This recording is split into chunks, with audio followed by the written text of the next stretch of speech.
എൻ്റെ പൊന്നുമക്കളെ, ഞാൻ ഇന്ന് എത്തിയിരിക്കുന്നത് നമ്മുടെ കുറുമാത്തൂർ കടവിലാണ് കേട്ടോ. വളരെ ഭംഗിയുള്ള ഒരു ദൃശ്യങ്ങൾ നിങ്ങളിലേക്ക് എത്തിക്കാൻ ഞാൻ വിചാരിച്ചു. കണ്ട എത്ര മനോഹരമായിട്ടുള്ള ദൃശ്യം.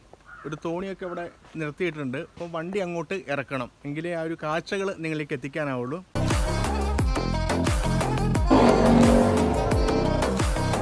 അങ്ങനെ ഇവിടെ ഒരുപാട് തോണികളുണ്ട്.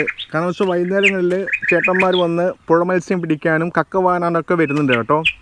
കാരണം ഈ ഒരു കടവിനൊരു ചരിത്രമുണ്ട്. കാരണം വെച്ചാൽ വർഷങ്ങൾക്ക് മുന്നേ, ഞാനൊക്കെ ജനിക്കുന്നതിന് മുമ്പ് വളപട്ടണത്തിലേക്കൊക്കെ ഇവിടെ നിന്നാണ് ഗതാഗതം, അതായത് ജലഗതാഗതം നടത്തിക്കൊണ്ടിരുന്നൊരു സ്ഥലമാണ് കേട്ടോ.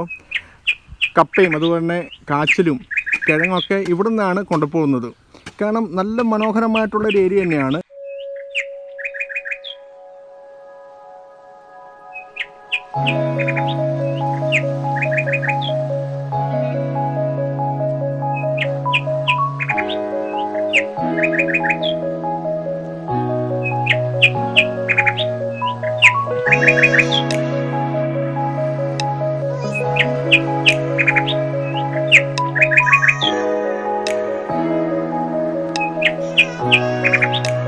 നമ്മുടെ നാട്ടിൽ തന്നെ ഇതുപോലത്തെ പല സ്ഥലങ്ങളുണ്ട്. പക്ഷെ നമുക്കത് അറിയപ്പെടാതെ പോകുന്ന കേട്ടോ.